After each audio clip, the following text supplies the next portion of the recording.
7 বছরের শিশু রামিসা পাশের ফ্ল্যাটে নিয়ে প্রথমে ধর্ষণ ও পরে নৃশংসভাবে হত্যা করা হয় তাকে। এই ঘটনা প্রকাশে আসতেই নড়েচড়ে বসে পুরো দেশ, শোকে মুহ্যমান পুরো জাতি। এরই মধ্যে আদালতে দাঁড়িয়ে ঘটনার বর্ণনা দিয়েছে ঘাতক সোহেল রানা। জবানবন্দিতে ছোট এই শিশুকে ধর্ষণের পর শ্বাসরোধে হত্যা করে ঘাতক। এরপরই তার নিথর দেহ থেকে ধারালো চাকু দিয়ে মাথা আলাদা করা হয়। এছাড়াও দ্বিতীয় শ্রেণীর শিক্ষার্থীর শরীরের ওপর স্বামী স্ত্রীর নৃশংসতার লোমহর্ষক কাহিনী উঠে এসেছে। জবানবন্দিতে সোহেল রানা জানান, দরজা খোলার পর মেয়েটিকে দেখে তার বিকৃত যৌন ক্ষুধা জেগে ওঠে।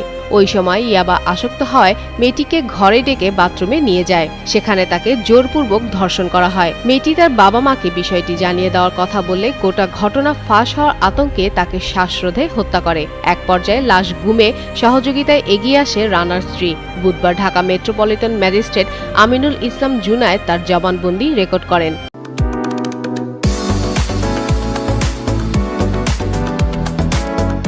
সোহেল জানায়, হত্যাকাণ্ডের পর সোহেলের স্ত্রী স্বপ্না আক্তার বিষয়টি জানতে পারেন। পরে স্বামীকে বাঁচাতে লাশ গোপন করার পরিকল্পনা করেন। লাশ গুম করতে তার মাথা ধারালো ছুরি দিয়ে কেটে গলা থেকে আলাদা করে ফেলা হয়। এছাড়া তার যৌনাঙ্গ ক্ষতবিক্ষত করা হয় এবং 2 হাত কাঁধের কাছ থেকে আংশিক বিচ্ছিন্ন করা হয়। এরপর লাশ বাথরুম থেকে শয়নকক্ষে এনে খাটের নিচে রাখা হয়। এই সময় মেয়েটির মা দরজায় নক করছিলেন। তখন মূল আসামি সোহেল যেন পালাতে পারেন সেই সুযোগ করে দিতে স্ত্রী স্বপ্না দীর্ঘক্ষণ দরজা বন্ধ রাখেন। সোহেল জানালার গ্রিল কেটে পালিয়ে যাওয়ার পর স্বপ্না দরজা খোলেন। পুরো প্রক্রিয়াতেই সোহেলকে সহযোগিতা করেন তিনি।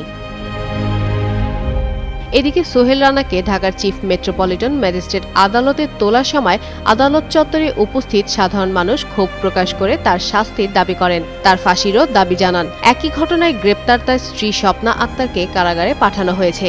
ঘটনার সময় স্বপ্না ঘরেই ছিলেন, সেখান থেকেই তাকে গ্রেপ্তার করা হয়। এছাড়া মঙ্গলবার রাতে নারায়ণগঞ্জের ফতুল্লা এলাকা থেকে সোহেল রানাকে গ্রেপ্তার করা হয় বলে জানায় পুলিশ। ফাতেমা ফাতেহ জান, যুগান্তর নিউজ।